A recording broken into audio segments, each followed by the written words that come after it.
तो प्रेम से बोलो राधे राधे। तो जैसा कि आप सब लोग जानते हैं कि आज श्रीमद् भागवत कथा का विश्राम दिवस है, मुक्ति दिवस है, मोक्ष का दिवस है।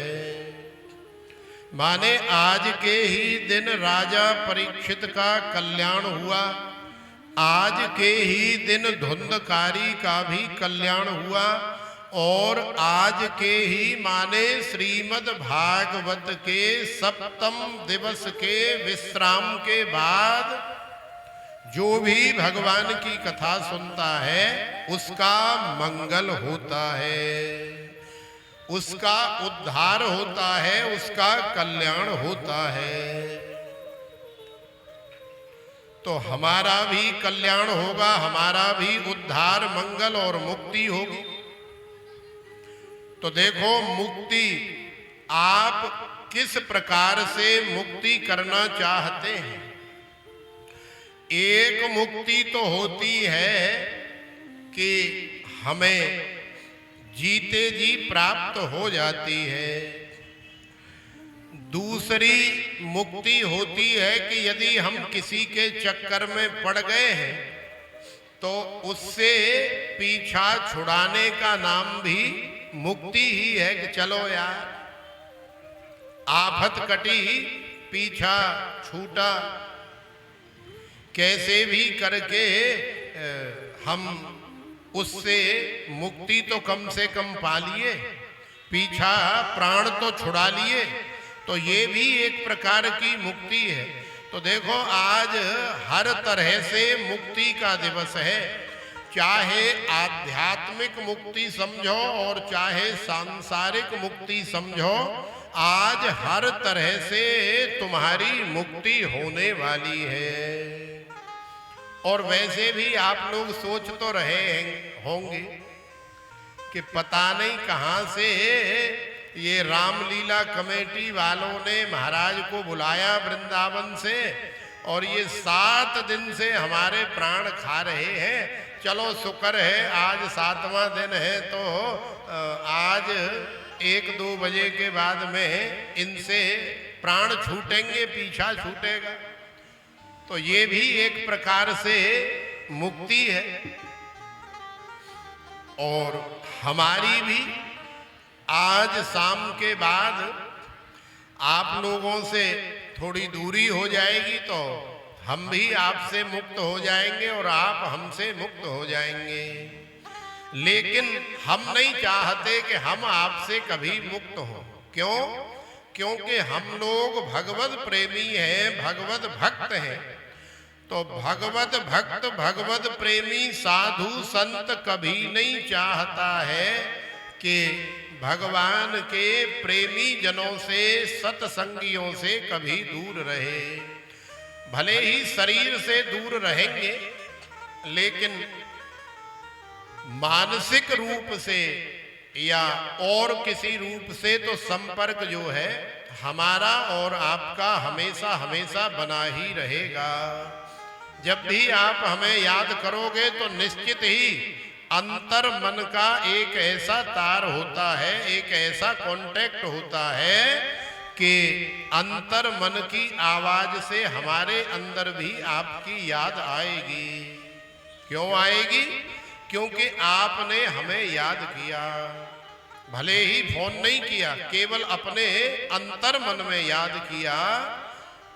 तो देखो, ऐसे ही भगवान है। भगवान को जो जिस भाव से जितना जब जब याद करता है, भगवान भी उसे तब तब उसी भाव से उतना ही याद करते हैं, उतना ही भजते हैं। तो प्रेम से बोलो राधे। तो आज मुक्ति का दिवस है, आज हम सबका उद्धार होने वाला है, कल्याण होने वाला है।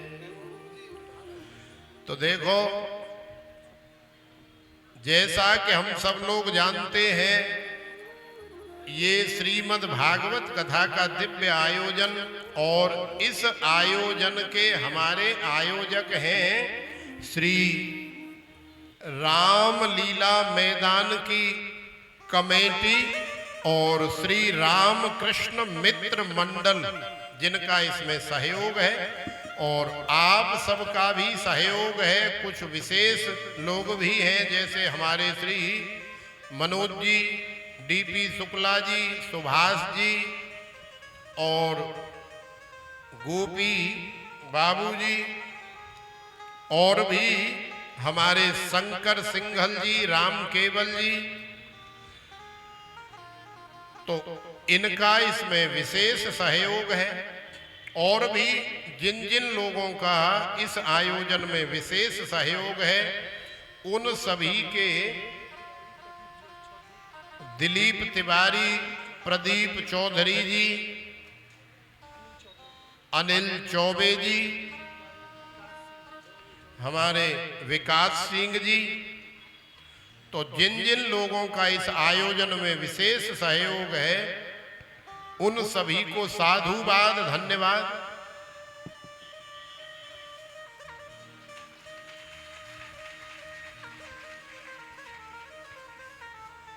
तो देखो इनका भी बड़ा विशेष सहयोग है। गौरी शंकर कम से कम हमें रोज पगड़ी तो धारण करा ही देते हैं, ये भी इनका एक सहयोग है।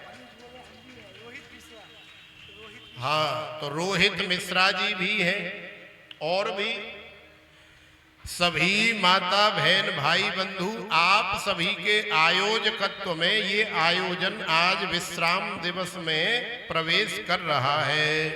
तो प्रेम से बोलो राधे राधे। तो जैसा कि हम लोग श्रवण कर रहे थे कि भगवान श्रीमन नारायण माने द्वारिकाधीश के साथ में भगवती लक्ष्मी महारानी माने श्री रुक्मणी जी महारानी का विवाह संपन्न हो गया। तो भगवान का प्रथम विवाह नारायण के साथ में, भगवान का प्रथम विवाह रुक्मणी महारानी के साथ में संपन्न हो गया। तो भगवान का दूसरा विवाह भी हुआ है। भगवान का दूसरा विवाह हुआ है जामवंती के साथ में।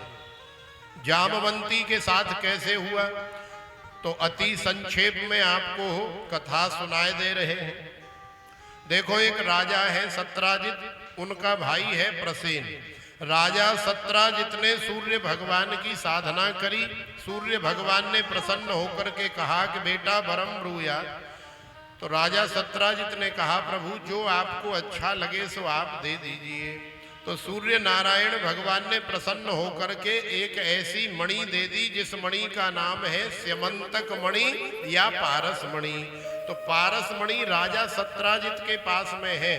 अब उसका उपयोग क्या है, उसका प्रभाव क्या है, तो देखो उसका प्रभाव और उपयोग ये है कि यदि विधिवत उसकी रोज डेली सेवा पूजा करी जाए तो 8 भार 25 किलो का एक भार होता है। तो 8 भार माने 25 अट्ठे 200, तो 200 किलो माने 2 कुंटल सोना प्रतिदिन वो मणि देती है। कैसे देती है भैया, वो कोई गैया मैया थोड़ी है जो बच्चा देती है। तो कैसे देती है, माने 2 कुंटल लोहा ला करके उस मणि का स्पर्श यदि करा दिया जाए तो 2 कुंटल लोहा सोने में परिणत हो जाता है। ये मणि का प्रभाव है। तो ऐसी दिव्य मणि, चमचमाती हुई मणि जब राजा सत्राजित के भाई ने देखी, उसका नाम है प्रसेन। तो प्रसेन उसे अपने पास में रखने लग गया। आज प्रसेन जो है जंगल में शिकार खेलने गया।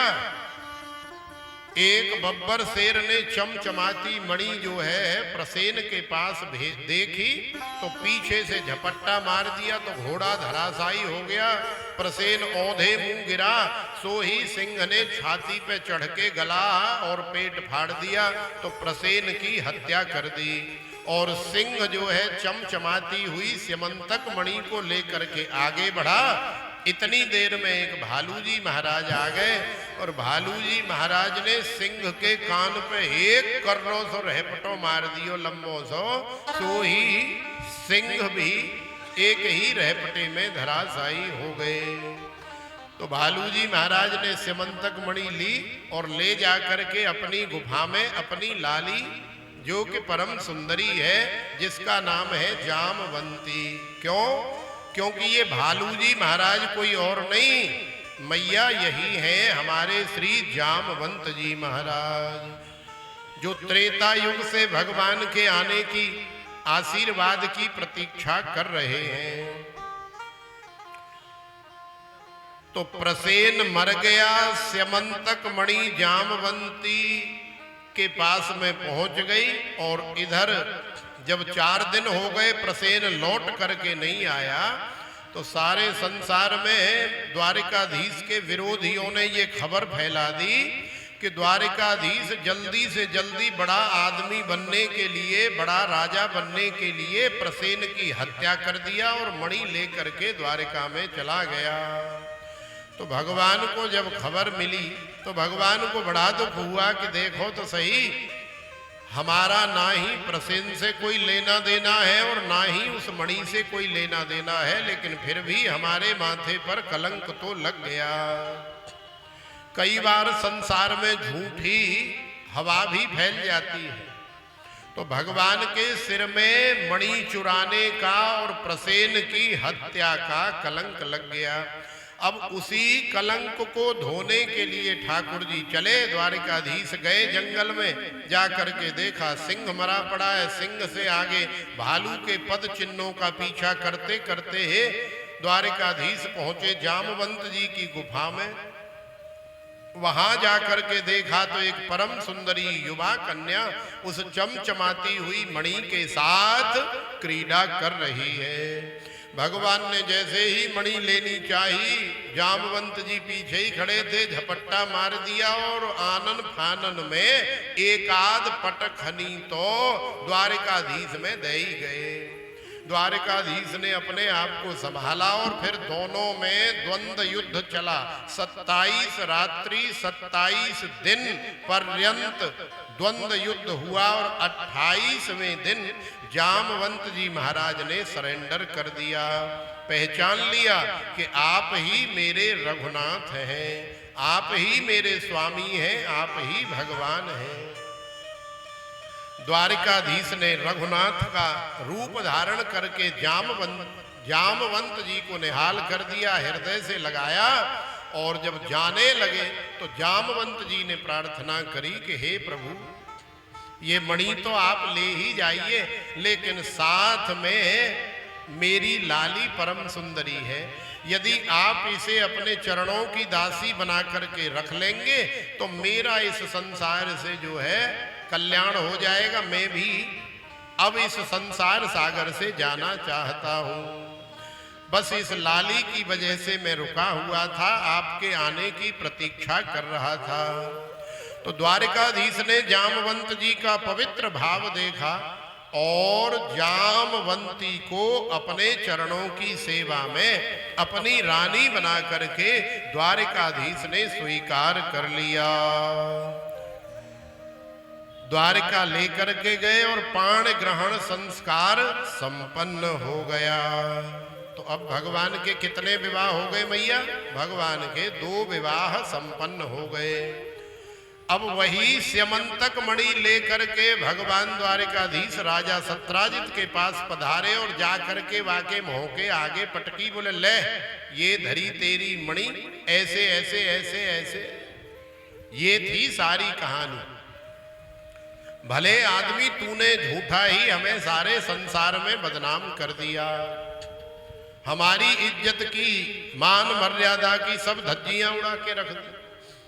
सत्राजित बड़ा ही लज्जित हुआ, चरणों में गिर गया, साष्टांग प्रणाम किया। द्वारिकाधीश ने कहा ठीक है, अब ज्यादा भाव दिखाने की आवश्यकता नहीं, ठीक है हमने तुम्हें माफ किया। लेकिन सत्राजित ने कहा कि नहीं महाराज, मैं ऐसे नहीं मानूंगा। तो कैसे मानेगा भैया कि मेरी एक परम सुंदरी कन्या है, आप उसे अपने चरणों की सेवा में स्वीकार कर लो, मेरे रिश्तेदार बन जाओ, माने हमारे दामाद जी बन जाओ, तो हमें संतुष्टि होगी कि आपने हमें माफ कर दिया। तो भगवान ने राजा सत्राजित का पवित्र भाव देखा, उस भाव को देख करके लाली को स्वीकार कर लिया। द्वारिका गए, द्वारिका में जाकर के पाण ग्रहण संस्कार संपन्न किया।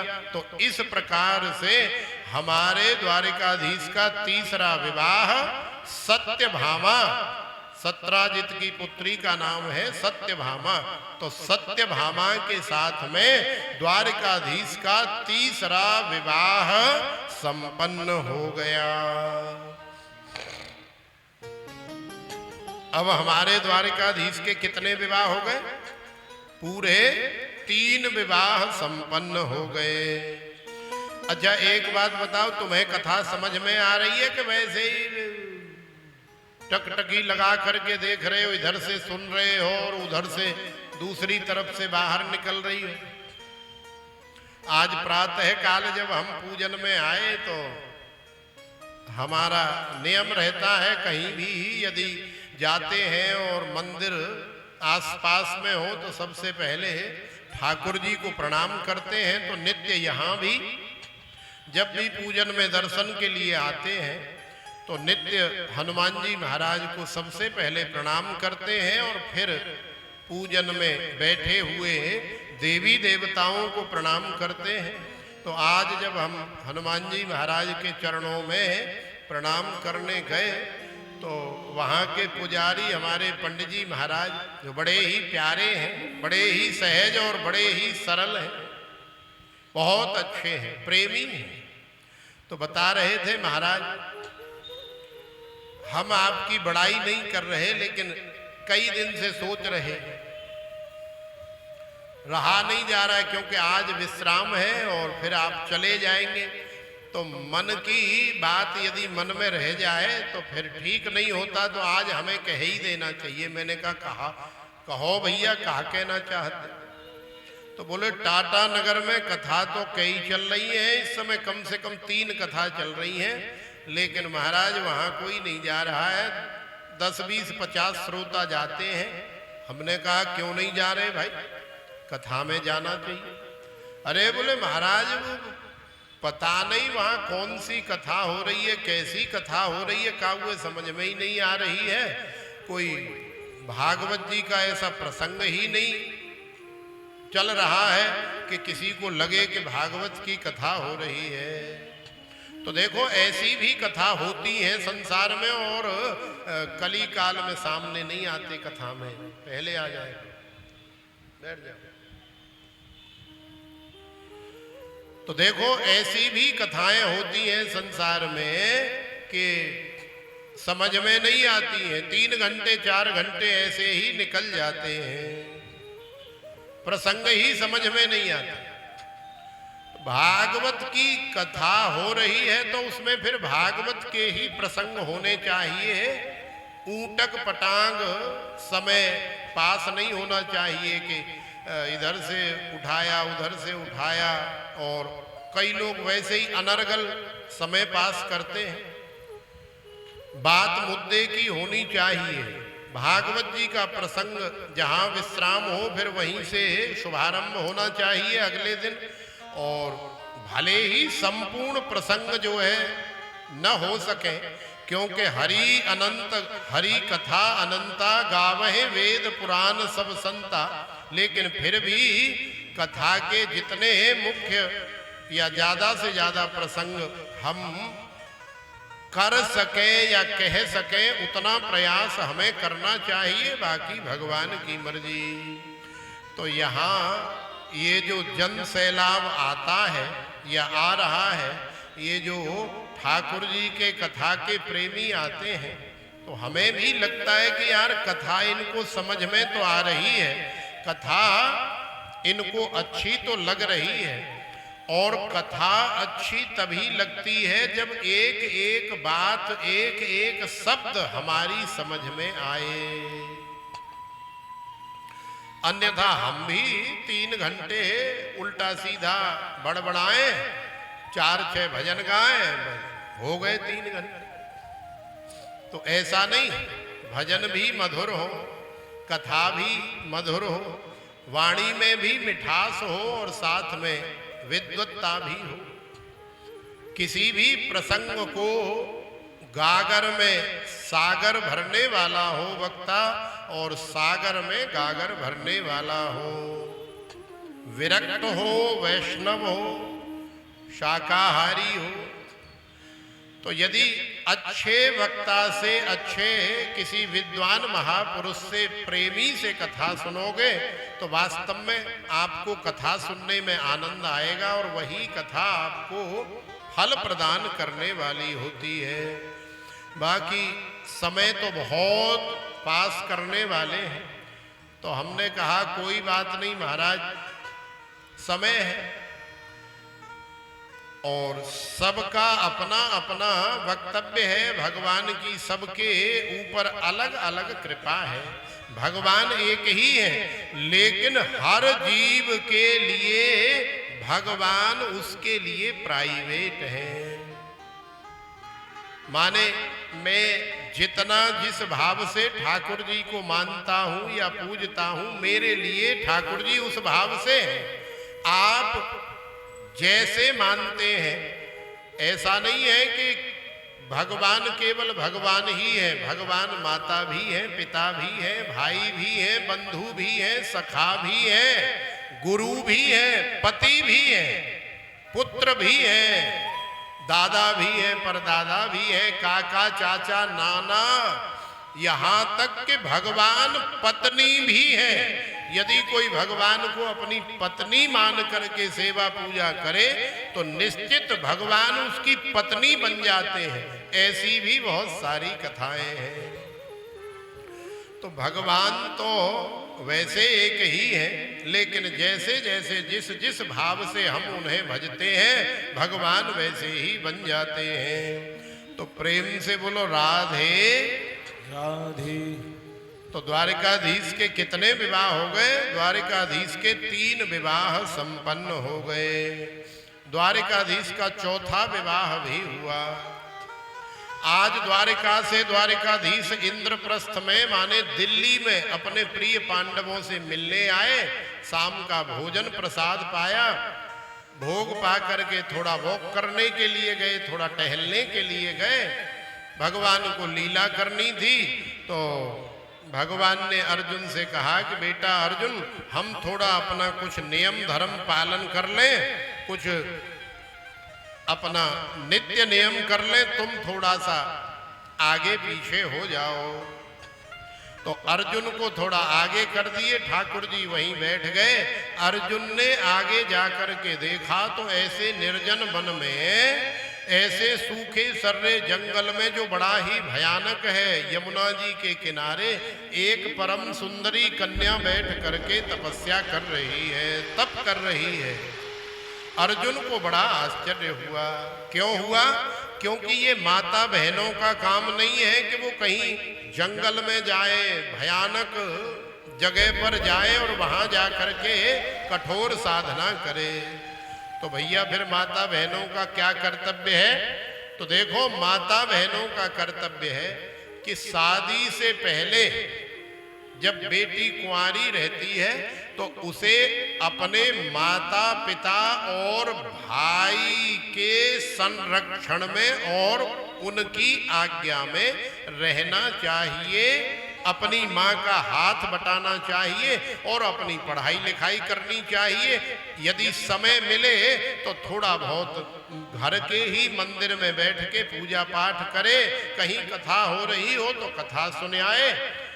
बाकी और अलग से किसी भी प्रकार की तपस्या करने की आवश्यकता नहीं है। शादी हो जाए, विवाह हो जाए तो अपने पति की आज्ञा का पालन करे।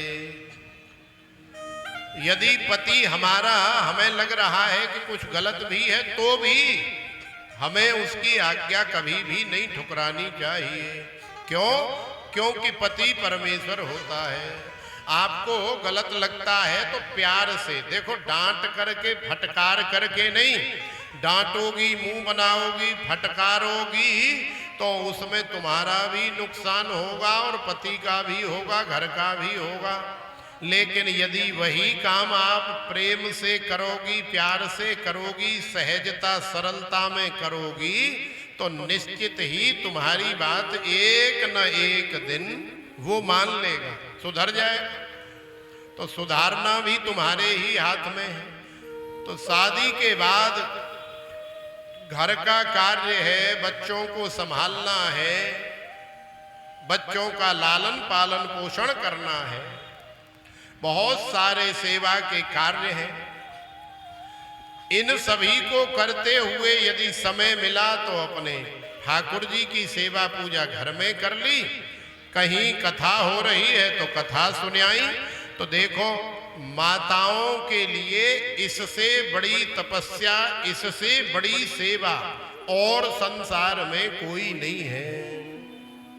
तो अर्जुन को बड़ा आश्चर्य हुआ, बोले कुंवारी कन्या है, इसका ब्याह भी नहीं हुआ है, कितनी तेजस्वी है, तपस्वी है, यशस्वी है, मनस्वी है, ओजस्वी है, देखो तो सही कैसी युवा परम सुंदरी है। लेकिन भैया इसके ऊपर ऐसी कौन सी आफत आ गई जो निर्जन वन में भयानक जंगल में बैठ करके साधना कर रही है। अर्जुन ने जाके पूछा, अरे देवी भगवती आप कौन हो, कहां से आई? तो देवी ने आंखें खोल करके कहा कि अहम देवस्य सवितुर दुहिताम पतिम इच्छति विष्णुम वरेण्यम वरदम तपः परममास्थिता। मैं सविता माने सूर्य, सविता की दुहिता माने उसकी पुत्री, सूर्य की पुत्री, यमराज की बहन हूं। मेरा नाम यमुना है और कालिंदी भी है। अच्छा, तो लाली यहां कहा कर रही है तू? अरे देख नहीं रहे हो, तपस्या कर रही हूं, कठोर साधना कर रही हूं। क्यों कर रही है, क्या चाहिए? बोले विष्णुम वरेण्यम वरदम, भगवान श्री हरि विष्णु चाहिए जो आजकल द्वारिकाधीश बने हुए हैं। मैं उनके साथ उनका वरण करना चाहती हूँ, माने उनके साथ विवाह करना चाहती हूँ। अर्जुन ने डराया धमकाया, बावरी हो गई है। द्वारिकाधीश के तो पहले से ही 3-3 ब्याह हो रखे हैं।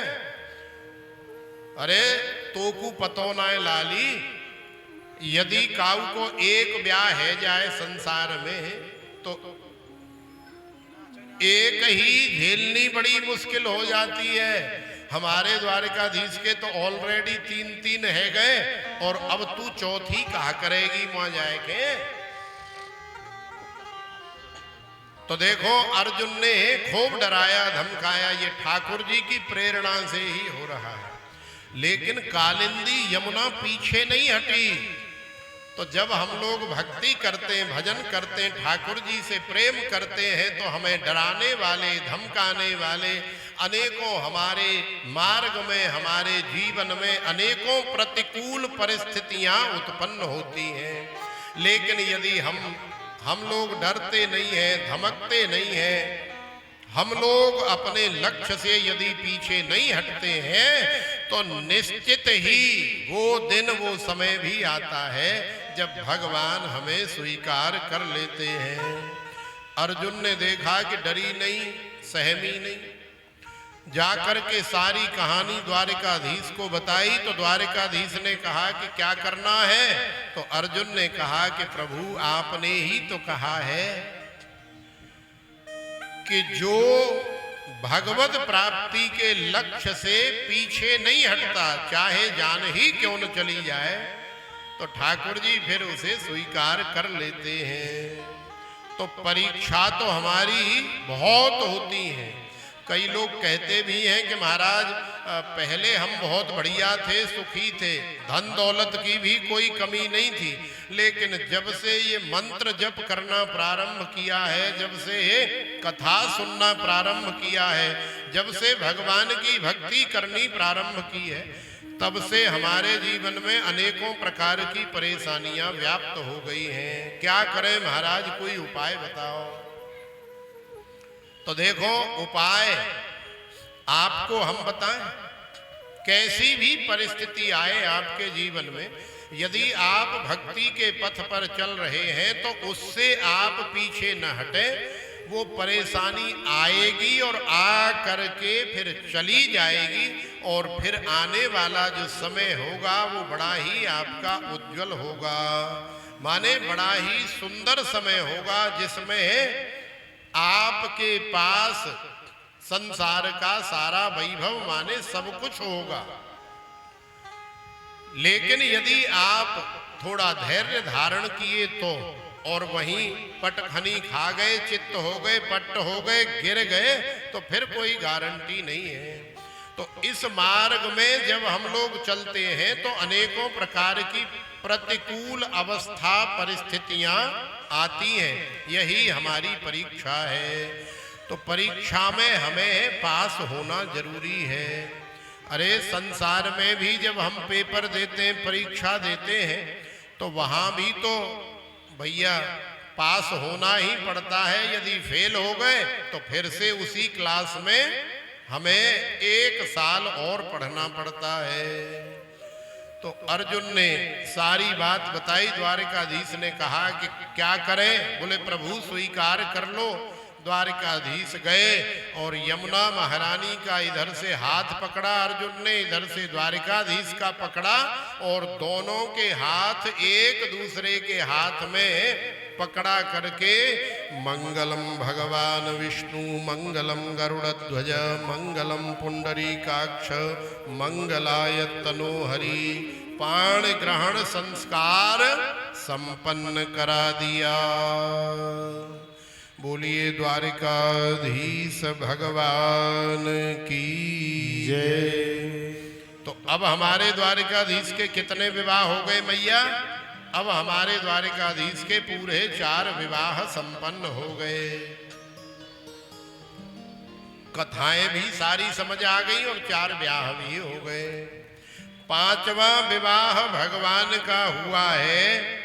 उज्जैन के राजा हैं विंद और अरविंद, उनकी बहन का नाम है मित्र वृंदा। तो मित्र वृंदा के साथ में भगवान का 5वां विवाह संपन्न हो गया। एक है हमारे कौशल नरेश नग्नजित, जिनकी बेटी का नाम है सत्या देवी। तो सत्या देवी के साथ में भगवान का 6वां विवाह संपन्न हो गया। एक है श्रुत कीर्ति जी, जिनकी बेटी का नाम है भद्रा। तो भद्रा के साथ में भगवान का 7वां विवाह संपन्न हो गया। एक है मद्र नरेश, जिनकी कन्या का नाम है लक्ष्मणा। तो लक्ष्मणा के साथ में भगवान का 8वां विवाह संपन्न हो गया। बोलिए द्वारिकाधीश भगवान की जय। जय श्री राधे श्याम। तो अब हमारे ठाकुर जी के कितने विवाह हो गए मैया? पूरे 8 विवाह संपन्न हो गए। द्वारिका में बड़ा आनंद हो रहा है। ठाकुर जी को सुंदर सुंदर सारी रानियां बना बना के खिला रही हैं, सुंदर सुंदर सेवा कर रही हैं। देख देख करके भाव विभोर हो रही हैं, आनंदित हो रही हैं, निहार रही हैं। लेकिन जब ठाकुर जी वेणु बजाते हैं, मुरली बजाते हैं, बंसी बजाते हैं, तो फिर उनके मन में ऐसी भावना आ जाती है कि हमारे द्वारिकाधीश राधा को याद कर रहे हैं। और फिर कहने से भी नहीं चूकती है कि मुरलिया राधे से बतलाए। ये वेणु के माध्यम से राधा से बात कर रहे हैं। माने 8 रानियां हैं, लेकिन फिर भी इनका मन राधा जी में ही रहता है। और जब जब बंसी बजाते, मुरली बजाते हैं, तो राधा से बते आते हैं, बातें करते हैं। तो मुरलिया राधे से बतलाए, बड़ा सुंदर भाव श्रवण करें और फिर आगे की कथा।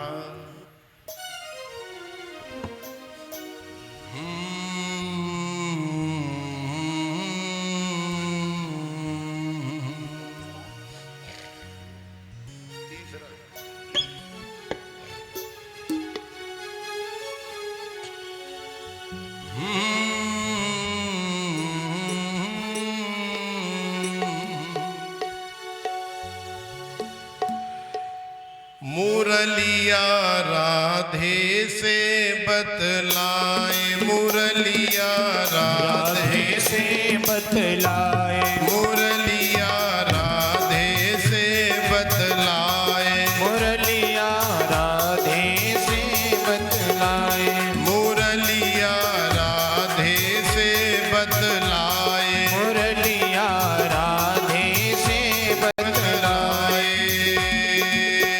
कौन से जप तप किए मेरी राधे, कौन से जप तप किए मेरी राधे, कौन से जप तप किए मेरी राधे, कौन से जप तप किए मेरी राधे, श्याम न छोड़े जाए, मुरलिया राधे से बतलाए, मुरलिया राधे से बतलाए, मुरलिया राधे से बतलाए, मुरलिया राधे से बतलाए।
बारह छेद करे मुरली में, बारह छेद करे मुरली में, बारह छेद करे मुरली में, अरे बारह छेद करे मुरली में, बारह छेद करे मुरली में, बारह छेद करे मुरली में, बारह छेद करे मुरली में, बारह छेद करे मुरली में, फिर भी रही मुस्काए, मुरलिया राधे से बतलाए, मुरलिया राधे से बतलाए, मुरलिया राधे से बतलाए, मुरलिया राधे से बतलाए।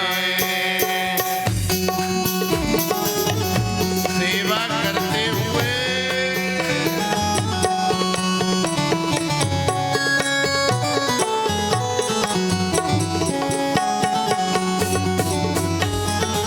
जय हो।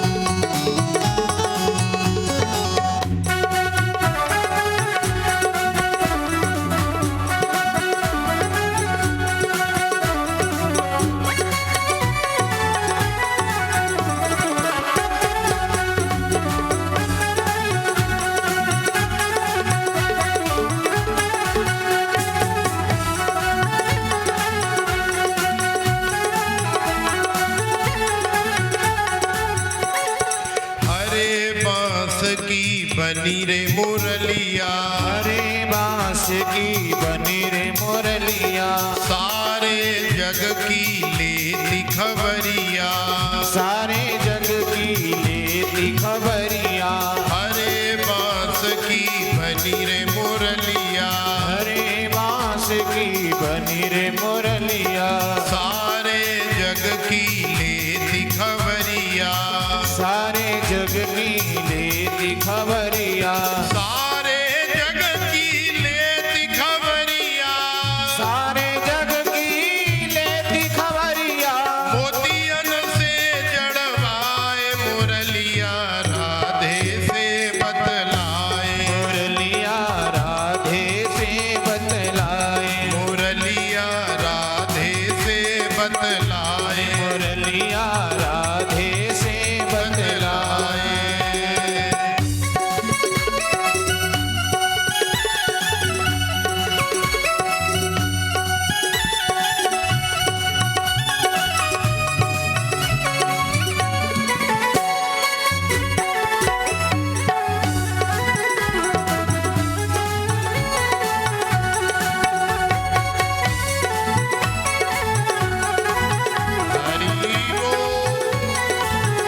मुरलिया अधरन पहुँची, जब रे मुरलिया अधरन पहुँची, जब रे मुरलिया अधरन पहुँची, जब रे मुरलिया अधरन पहुँची, जब रे मुरलिया अधरन पहुँची, जब रे मुरलिया अधरन पहुँची, जब रे मुरलिया अधरन पहुँची, जब रे मुरलिया अधरन पहुँची, मंद मंद मुस्काए मुरलिया राधे से बतलाए, मुरलिया राधे से बतलाए, मुरलिया राधे से बतलाए, मुरलिया राधे से बतलाए।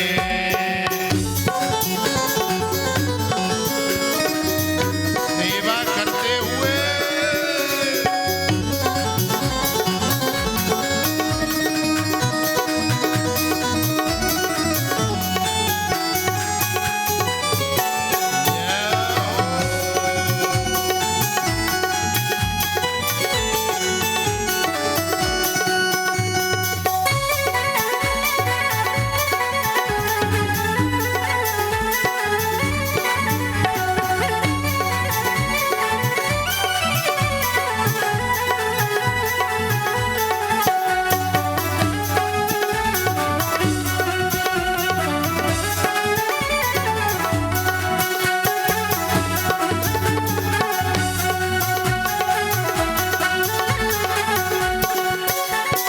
ऋषि मुनिया भेद न जाने, ऋषि मुनिया को भेद न जाने, ऋषि मुनिया को भेद न जाने, ऋषि मुनिया को भेद न जाने, ऋषि मुनिया को भेद न जाने, ऋषि मुनिया को भेद न जाने, ऋषि मुनिया को भेद न जाने, ऋषि मुनिया को भेद न जाने, कोई न जाने सार मुरलिया राधे से बतलाए, मुरलिया राधे से बतलाए, मुरलिया राधे से बतलाए, मुरलिया राधे से बतलाए।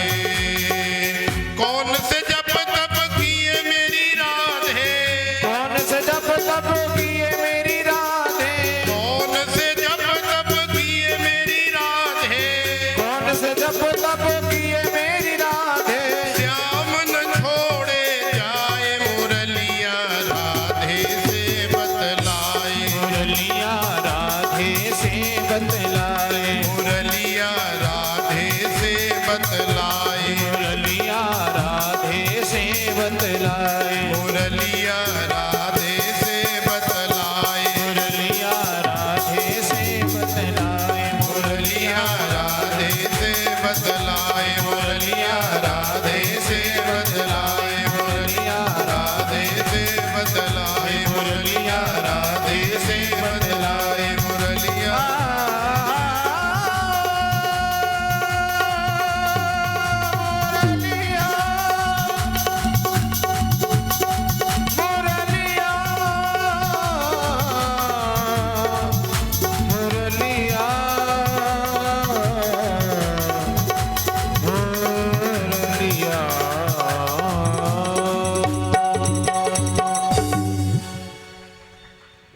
जय जय श्री राधे श्याम।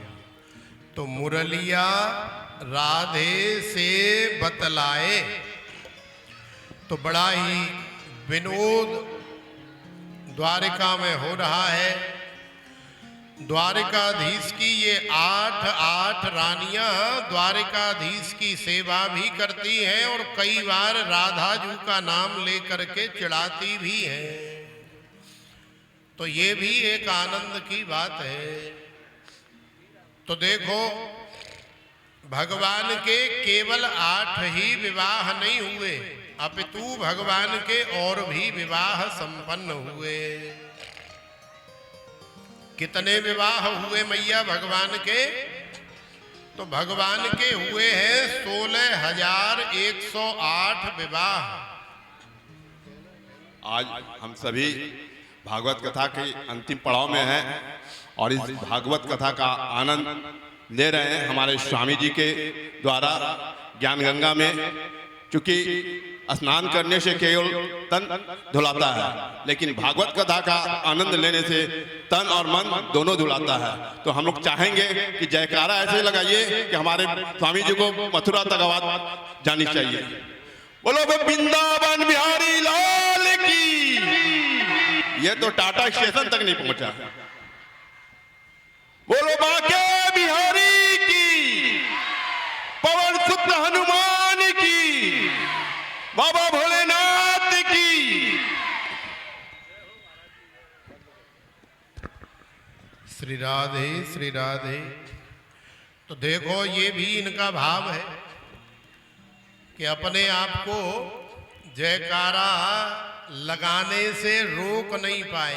ये भगवान की कथा की महिमा है।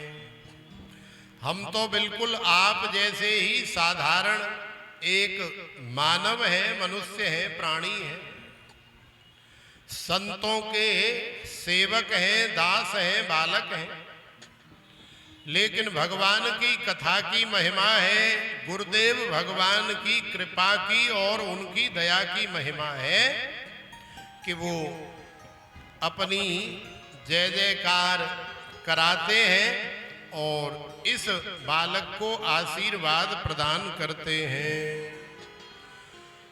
तो देखो भगवान के केवल विवाह ही नहीं हुए, भगवान के बाल बच्चे भी हुए। और वर्णन तो ऐसा आता है कि भगवान की 16,108 रानियों से, माने प्रत्येक रानी से 10-10 बालकों की उत्पत्ति हुई है। तो सोचो कि भगवान का कितना बड़ा परिवार हो गया। घर जाके मोबाइल के कैलकुलेटर में जोड़ लेना, 16,108 इंटू 10, भैया लाखों में। तो भगवान का जो परिवार था वो लाखों में है, 10, 20, 50 में, सैकड़ों में नहीं, लाखों में।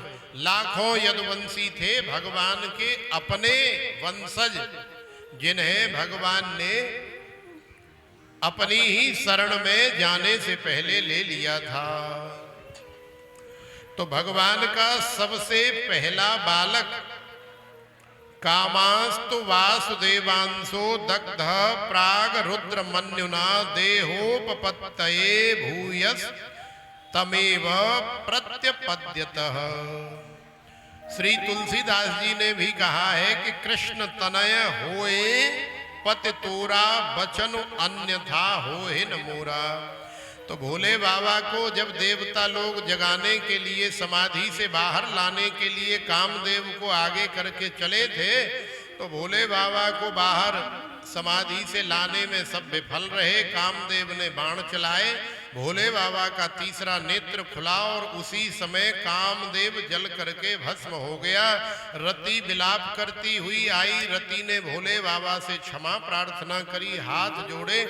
तो भोले बाबा ने कहा कि देखो रति, इस समय तो संसार में अदृश्य रूप से काम सभी के ऊपर व्याप्त रहेगा, लेकिन आने वाले द्वापर युग में जब कृष्ण होंगे वही द्वारिकाधीश बनेंगे, और जब उनका विवाह होगा तो रुक्मिणी जी के माध्यम से जो है उनके पुत्र होंगे, और वही सबसे पहला पुत्र जो है काम के रूप में, माने प्रद्युम्न के रूप में तुम्हारा ही पति काम देवता भगवान द्वारिकाधीश का पुत्र बन करके। देखो रासलीला में कन्हैया को परेशान करने आया तो उल्टा लटका दिया था, और आज जो है वही काम कन्हैया के चरणों में सरेंडर करके पुत्र बन रहा है। क्यों बन रहा है? क्योंकि अब वो जान गया है कि बाप बाप ही होता है और बेटा बेटा ही होता है। तो कामदेव ही भगवान के प्रथम पुत्र बने, जिनका नाम है प्रद्युम्न, और प्रद्युम्न के माध्यम से ही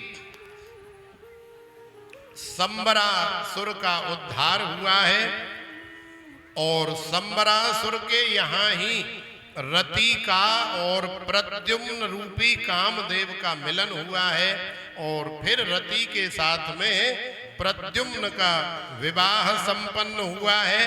माने आज रति को अपना पति कामदेव मिल गया है। तो प्रेम से बोलो राधे। तो देखो भगवान की घर गृहस्थी बहुत बढ़िया चल रही है, द्वारिका में आनंद हो रहा है।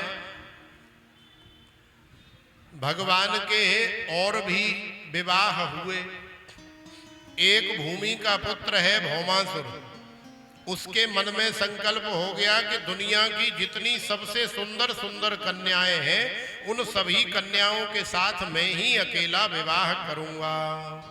राक्षस है, कन्याओं को इकट्ठा करना प्रारंभ कर दिया और कम से कम 20,000 अभी हुई नहीं है। संकल्प है मन में कि 20,000 जिस दिन हो जाएंगी मैं विवाह कर लूंगा। बहुत कन्याओं को उसने उठवाया, अपने अड्डे पर, अपने नीचे, जमीन के नीचे बने हुए भवनों में इकट्ठा किया। नारद जी महाराज सारी दुनिया के सबसे बड़े रिपोर्टर हैं, सबसे बड़े खबरी हैं, सारी दुनिया का ध्यान रखते हैं कि दुनिया के किस कोने में कहां कहां क्या क्या हो रहा है। नारद जी ने देखा तो नारद जी ने द्वारिकाधीश को जाके शिकायत करी कि प्रभु आपके राज में ये कुछ अच्छा नहीं हो रहा है। ये भौमासुर नाम का दैत्य जो है इतनी हजारों की संख्या में कन्याओं का जीवन बर्बाद करने वाला है। द्वारिकाधीश से भी बर्दाश्त नहीं हुआ तो आज द्वारिकाधीश सेना लेकर के गए और द्वारिकाधीश ने जाके भौमासुर के राज्य में चढ़ाई कर दी। सारी सेना को सेना ने पछाड़ दिया और द्वारिकाधीश ने जो है भौमासुर का उद्धार कर दिया।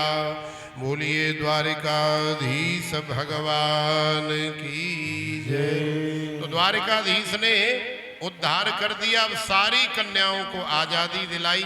तो ये जितनी भी कन्याएं भौमासुर की कैद से निकली सब हाथ जोड़ करके प्रार्थना करने लग गईं। क्या प्रार्थना करने लग गईं कि कृष्णाय वासुदेवाय हरये परमात्मने प्रणतक क्लेशनाशाय गोविंदाय नमो नमः।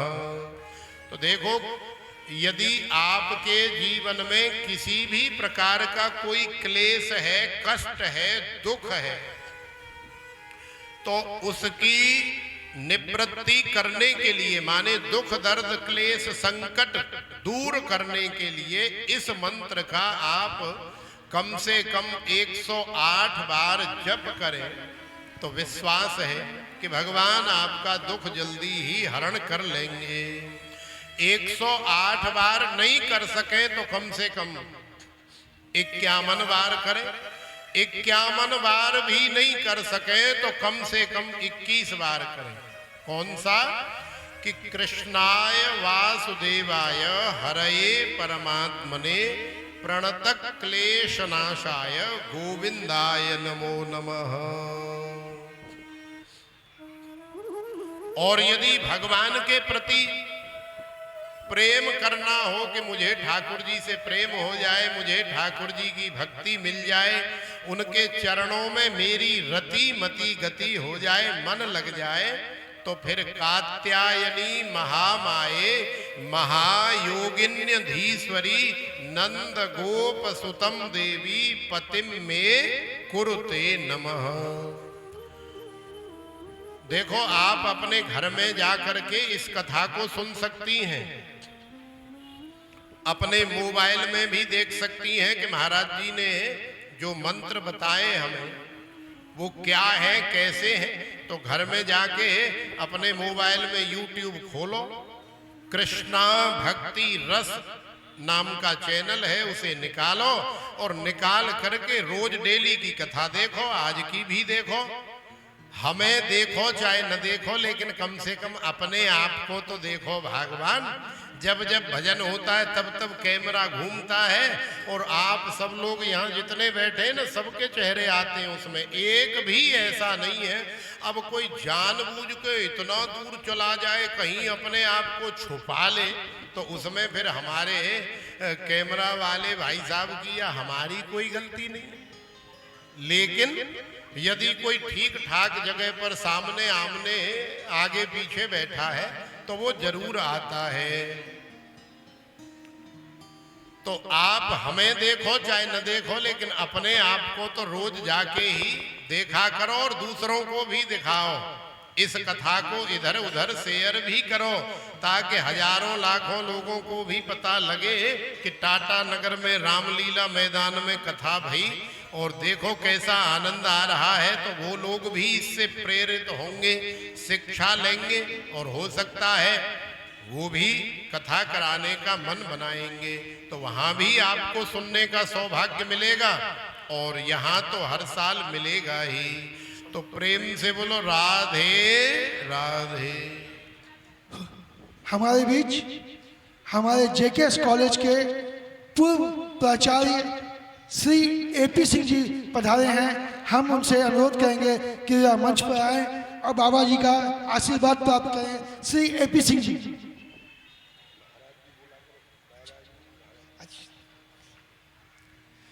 हमारे स्वामी जी से आशीर्वाद प्राप्त कर उनसे अपने उज्जवल भविष्य और अपनी दीर्घायु की कामना, परिवार की शुभकामनाओं का आशीर्वाद प्राप्त करने के लिए Shri AP Singh ji JKS college के पूर्व प्राचार्य।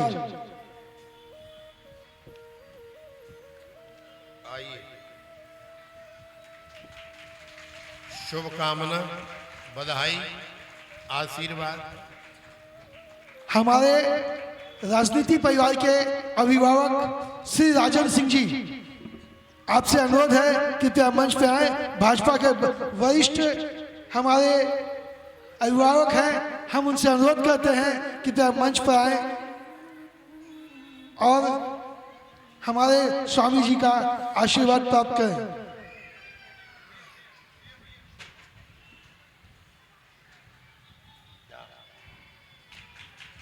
आशीर्वाद, शुभकामना, बधाई।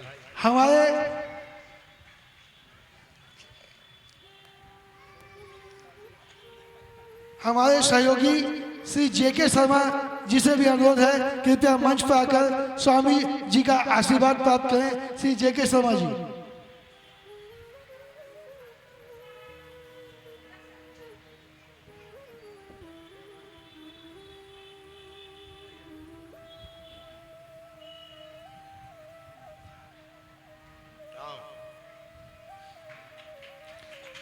धन्यवाद स्वामी जी, धन्यवाद। बधाई, शुभकामना।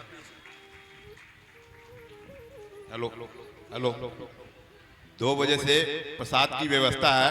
जितने भी माता बहनें आए हैं वो प्रसाद ग्रहण करके ही जाएंगे जब तक प्रभु की इच्छा होगी। समय मत बताओ, ऐसे थोड़ी है कि 2 बजे से समय मत बताओ।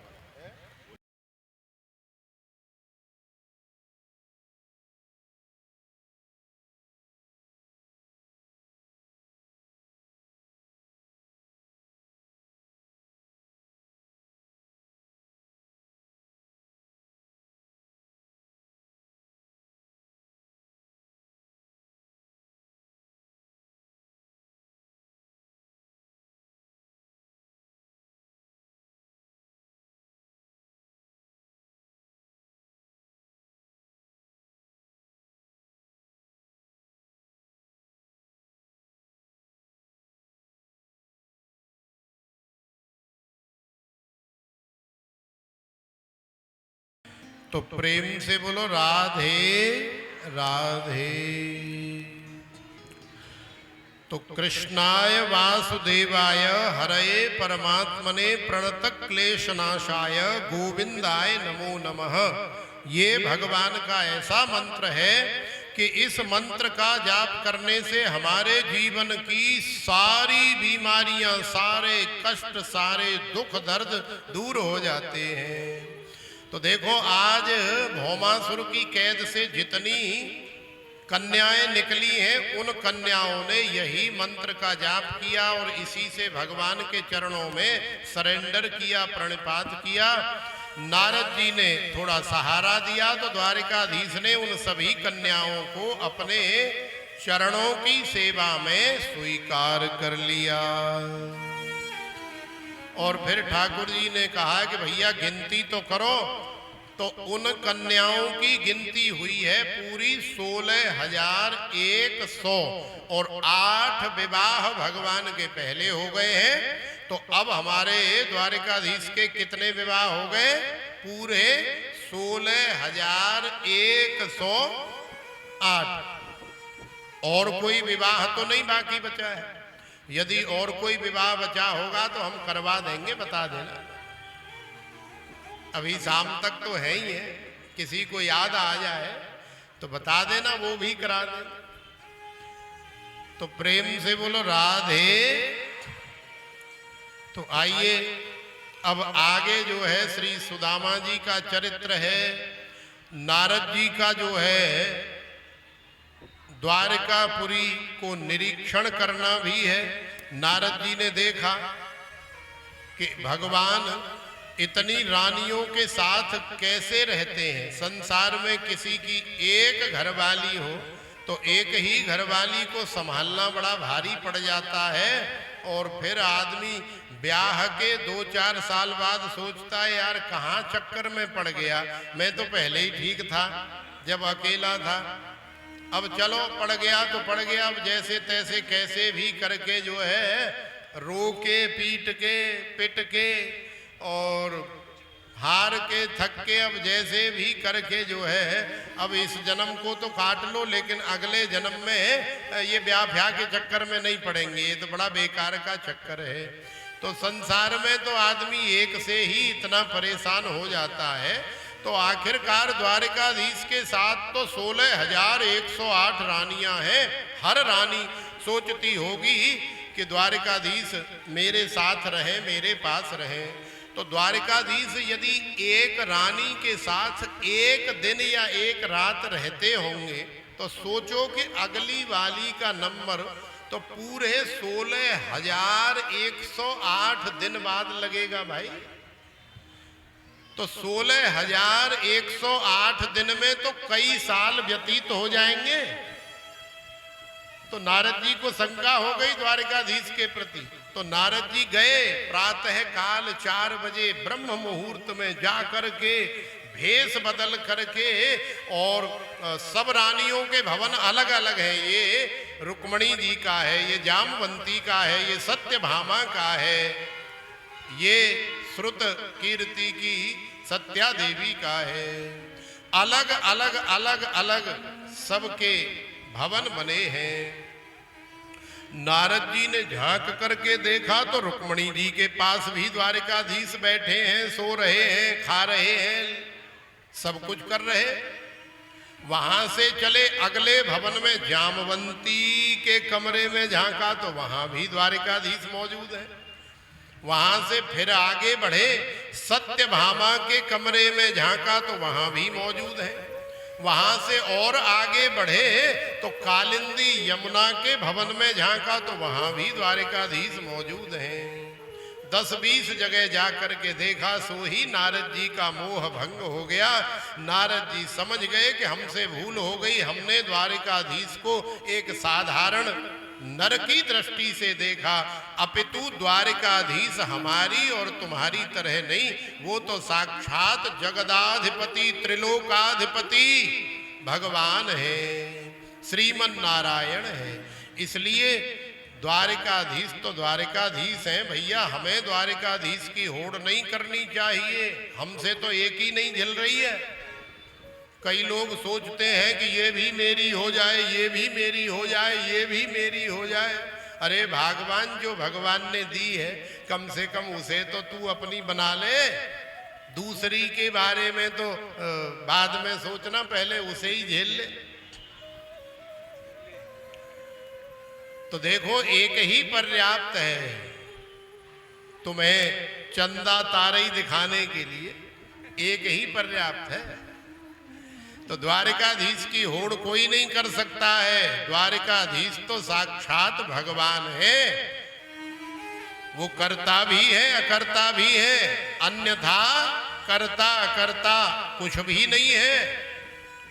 द्वारिकाधीश अणु भी है, परमाणु भी है, एक कण में भी समाये हुए हैं और बड़े बड़े पहाड़ों में भी समाये हुए हैं। चींटी में भी वही है और हाथी तक जितने भी छोटे बड़े जीव सारे संसार में केवल और केवल भगवान ही बसे हुए हैं। तो द्वारिकाधीश के 16,108 विवाह हो गए। तो आइए अब थोड़ा बरसाने वाली किशोरी श्री राधिका रानी जी को भी याद कर लें, क्योंकि हमारी बरसाने वाली कह रही होंगी कि द्वारिकाधीश के साथ में 16,108 ब्याह करा दिए महाराज जी ने, लेकिन हमारा नाम नहीं लिया। हम भी तो द्वारिकाधीश की प्राण प्रिया है, उनकी आह्लादनी शक्ति है। तो आइए बरसाने वाली को भी याद करें और फिर आगे सुदामा चरित्र श्रवण करेंगे।